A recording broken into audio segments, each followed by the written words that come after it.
हम लोग पढ़ने जा रहे हैं नेशनल इनकम के बारे में। ठीक है, चैप्टर्स में पहले नेशनल इनकम के अकाउंटिंग से रिलेटेड कुछ बातें लिखी हुई है, फिर उसके बाद उसके कुछ इम्पॉर्टेंट टर्म्स दी हुई है। तो पहले हम उसको रीड आउट करेंगे, पहले पढ़ेंगे, समझेंगे, उसके बाद इसमें प्रैक्टिकल प्रॉब्लम्स भी है। चैप्टर्स बहुत ही इजी है, आराम से पढ़ते हैं और समझो। नेशनल इनकम अकाउंटिंग है, मतलब नेशनल इनकम को कैसे कैलकुलेट किया जाता है। ये guide pioneered by the Nobel prize winning economist Simon Kuznets and Richard Stone. ठीक है, ये दोनों नोबेल प्राइज विनर जो है, ये लोग पहले दो आदमी जो गाइड किए थे। ठीक है,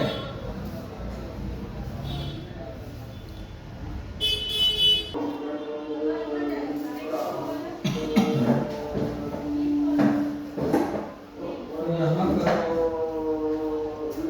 ये दोनों नोबेल प्राइज विनर, ये लोग सबसे पहला दो आदमी थे जिन्होंने बताया कि नेशनल इनकम कैसे कैलकुलेट किया जाता है।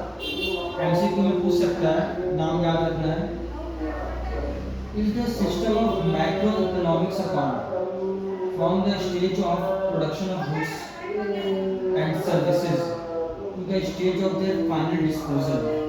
देखो, ये नेशनल इनकम जो है ये मैक्रो इकोनॉमिक्स का पार्ट है, पहला बात। उसके बाद क्या है कि इसमें ये लोग बताए हैं कि एक गुड्स का प्रोडक्शन, सर्विस का प्रोडक्शन से लेकर उसका फाइनल स्टेज जो है डिस्पोजल का, वहाँ तक का पूरा कैलकुलेशंस कैसे होगा ये उन लोगों ने बताया।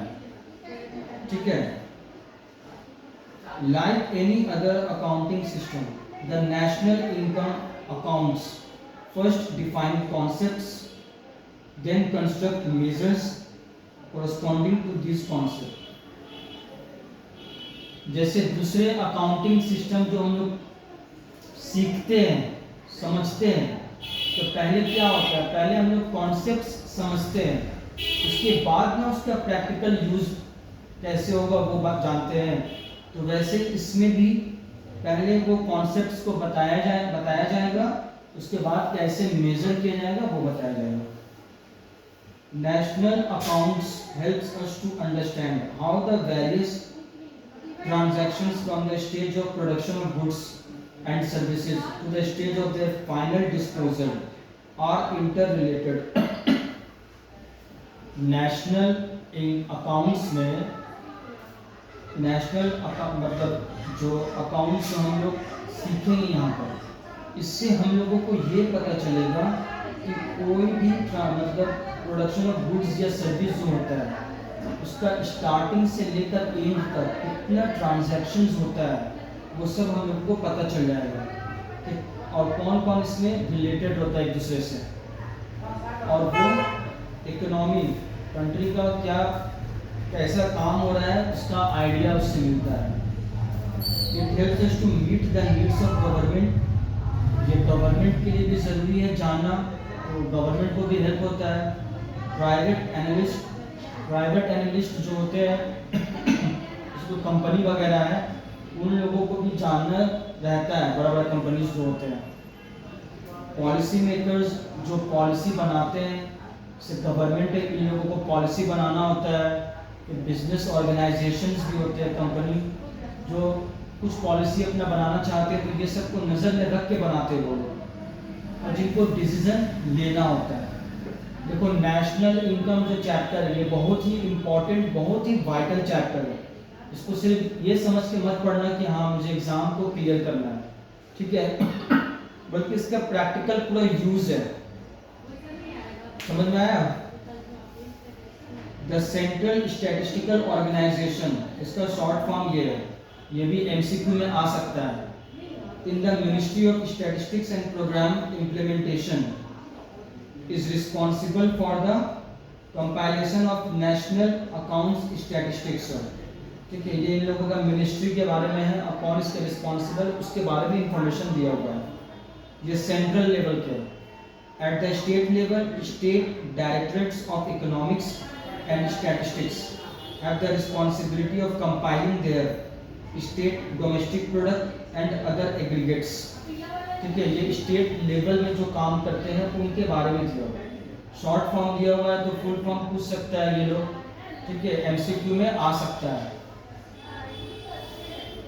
अब यहाँ पर है ये एक समरी में ये बताया है usefulness and significance of national income estimates, मतलब वर्ड पे ध्यान देना है, एस्टिमेट्स यहाँ पर वर्ड किया हुआ है, मतलब किसी को अगर जैसे ज़रूरत है कि हाँ नेशनल इनकम अगले साल इतना होगा, ठीक है, जैसे वो एस्टिमेट कर रहा है, प्रेडिक्ट कर रहा है, तो उससे क्या बेनिफिट हासिल होगा अगर कोई इंसान इसका कैलकुलेशंस कर रहा है अगर, तो अब बिना वजह तो इतना बड़ा बड़ा इंस्टीट्यूशंस ऑर्गेनाइजेशंस तो नहीं ना बनाया गया है, इस पर काम चलता है, रिसर्च चलता है, तो इसका क्या बेनिफिट्स होगा वो यहाँ पर आपको बताया जाएगा।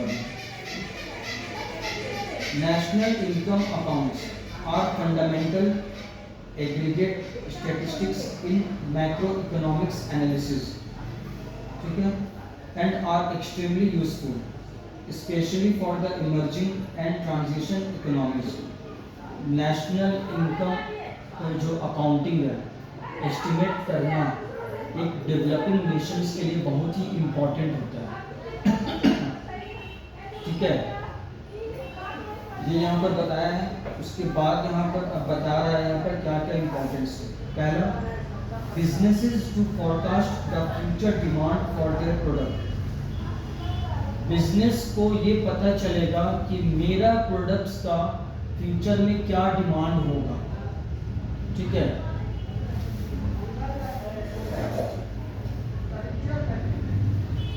The estimates of national income show the composition and structure of national income in terms of different sectors of the economy।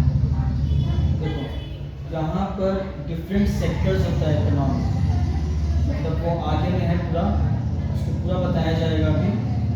तो कौन कौन सा सेक्टर से कितना इनकम होगा, ठीक है, प्रोड्यूस कौन कौन से सेक्टर से कितना करेंगे, इससे ये पता चलेगा हम लोगों को। The periodical variations in them and the broad sectoral shifts in an economy over time. Periodical variations मतलब कोई भी एक पीरियड में कितना चेंजेस आएगा, ठीक है, इकोनॉमी में क्या शिफ्टिंग होगा एक वक्त के साथ, वो सब इसमें बताया जाएगा। Sectoral contribution to national income, मतलब एक सेक्टर वाइज कंट्रीब्यूशन क्या है नेशनल इनकम में। Information is used by the government, ये गवर्नमेंट इस पर इंफॉर्मेशन को यूज करता है to decide various sector specific development policies, ताकि उस हिसाब से वो कोई भी डेवलपमेंट पॉलिसीज को बना सके, ताकि growth rates increase growth rates production में, गुड्स के प्रोडक्शन में, सर्विस में ग्रोथ रेट हो सके। National income statistics also provide a quantitative basis for macroeconomic modeling and analysis, for assessing and choosing economic policies, and for objective statements, as well as evaluation of government's economic policies। National income estimates throw light on income distribution and the possible inequality in the distribution among different income categories। लेकिन national income जब हम estimate करेंगे ना, तो उससे हमको ये पता चलेगा कि हम लोगों के देश में इनकम किस तरह से डिस्ट्रीब्यूट हो रहा है, किस फील्ड में किसको कितना सैलरी मिल रहा है। तो उस हिसाब से एक कंपनी किसी को सैलरी देती है, कंपनी के लिए एक्सपेंस हो रहा है, लेकिन जो एम्प्लॉय है उसके लिए वही इनकम हो रहा है। समझ में आया ये बात? अभी ये सारा चीज डिटेल में बताया नहीं, ये क्योंकि बिगनिंग में दे दिया है इसलिए इसको पढ़ के बता रहा है। It facilitates the process of comparisons of structural statistics such as ratios of investments to growth, taxes, proceeds and fiscal deficit or government expenditures to GDP। इन चीज़ों का क्या मतलब कंपेयर करने के लिए कि हम इन्वेस्टमेंट कर रहे हैं तो ग्रोथ में मेरा इन्वेस्टमेंट से ग्रोथ में कितना का मेरा रेशियो हो रहा है, ठीक है। Tax proceeds and fiscal deficit है, ये सब इससे पता चलेगा। International comparisons in respect of incomes and living standards assist in determining eligibility for loans. International comparison जो होता है, तो किसी से लोन अगर लेना होगा तो वो इसी के थ्रू नेशनल इनकम के एस्टिमेट के बेसिस पे उनको लोन देगा, वो वैल्यूएशन कर लेगा वो, ठीक है। Combined with financial and monetary data, national income data provides a guide to make policies for growth and inflation. देखिए नेशनल इनकम के जरिए से ही, नेशनल इनकम के कैलकुलेशंस, हमारे देश में नेशनल इनकम क्या है उसके ज़रिए से हम लोगों को पता चलेगा कि ग्रोथ का कैसे पॉलिसी बनाया जाए या फिर इन्फ्लेशन को कैसे कंट्रोल किया जाए। अब यहाँ पर हम लोग पढ़ेंगे different concepts of national income. We begin our discussion with the basic measure of output, gross domestic product और GDP, शॉर्ट में इसको GDP बोलते हैं। The production side of the economy transforms, जो प्रोडक्शन साइड है मतलब है ना इकोनॉमी का, कंट्री में जो लोग प्रोडक्शन कर रहा है तो वो लोग जो इनपुट्स होता है, इनपुट्स में क्या क्या आता है, जैसे लेबर है, कैपिटल, जो पैसा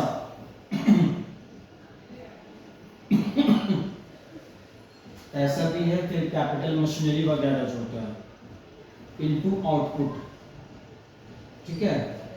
input such as labour and capital are called factors of production, ये दो को बोला जाता है factors of production, and the payments made to factors, और जो इनके लिए पेमेंट जो दिया जाता है उसको बोला जाता है वेजेस, और इंटरेस्ट पेमेंट उसको बोला जाता है फैक्टर पेमेंट्स, ठीक है। कैपिटल में जो हम लोग अमाउंट लेते हैं लोन पे, उसके लिए इंटरेस्ट पेमेंट तो करना पड़ता है ना, तो वो तो कॉस्ट है। अगर कुछ भी समझने में यहाँ दिक्कत हो रहा है तो क्वेश्चन करोगे। अब एक एक करके टर्म्स को बता रहे हैं। पहला है ग्रॉस डोमेस्टिक प्रोडक्ट, इसको नॉमिनल जीडीपी भी बोलते हैं, या GDP at market price, MP का मार्केट प्राइस का शॉर्ट फॉर्म है। Gross domestic product is the value of all final goods and services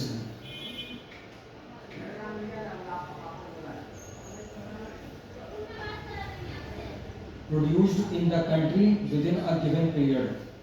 देखिए ग्रॉस डोमेस्टिक प्रोडक्ट का मतलब ये होता है कि फाइनल गुड्स जो प्रोड्यूस होके निकलता है उसका या फिर सर्विस का, ठीक है, उसका जो वैल्यू आता है उसको हम लोग बोलते हैं ग्रॉस डोमेस्टिक प्रोडक्ट। पहला बात, it includes the value of goods produced such as houses and mobiles, जैसे कि हम लोग घर बनता है, मोबाइल्स बनता है, कोई भी मैन्युफैक्चरिंग आइटम है। And the value of services, अब सर्विस सेक्टर भी होता है, जैसे डॉक्टर हो गया, टीचर हो गया, समझे, इंश्योरेंस जो करता है तो सर्विसिंग देना होता है। यहाँ पर कुछ एग्जांपल दिया है। The output of each of this is valued at its market price and the values are added together to get GDP market price। देखिए फाइनल गुड्स का जो भी वैल्यू होगा और सर्विस का मार्केट प्राइस पे होता है और एक होता है फैक्टर कॉस्ट पे। तो यहाँ पर हम लोग जो मार्केट प्राइस का कैलकुलेशन होगा उसको हम लोग बोलेंगे GDP at market price, add करने के बाद जो भी वैल्यू आएगा। समझ में आया बात? अब यहाँ पर जीडीपी एट मार्केट प्राइस को नॉमिनल जीडीपी भी बोला जाता है। ये सब बात को याद रखना है, एमसीक्यू में पूछ सकता है। यहाँ पर ये सब बोल रहा है कि हाँ इतना परसेंटेज ये ऐसे ऐसे हुआ है, ये सब नहीं आएगा, ठीक है, एमसीक्यू वगैरह में। ये सब एक नॉलेज के लिए दिया है, ये समझा देते हैं सिर्फ पढ़ने के लिए। नॉमिनल जीडीपी और GDP at current prices, Q1 का मतलब है क्वार्टर 1 22-23 में इज एस्टिमेटेड, ये एस्टिमेट किया गया था 64.95 लाख करोड़ का होगा as against 51.27 lakh crore in quarter 1 21-22।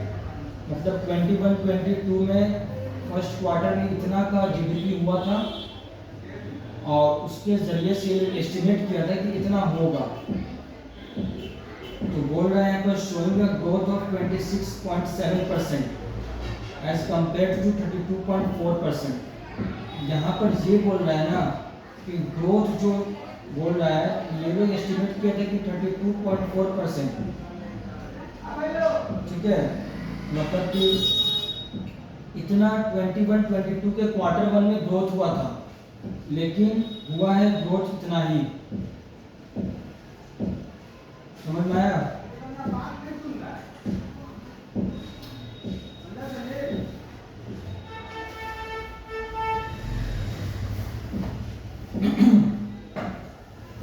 अब जो है यहाँ पे बता रहा है nominal GDP increases over time for 2 reasons. Nominal GDP जो होता है, देखो देख लीजिए यहाँ पर हेडिंग है रियल जीडीपी के बारे में पढ़ रहे हैं।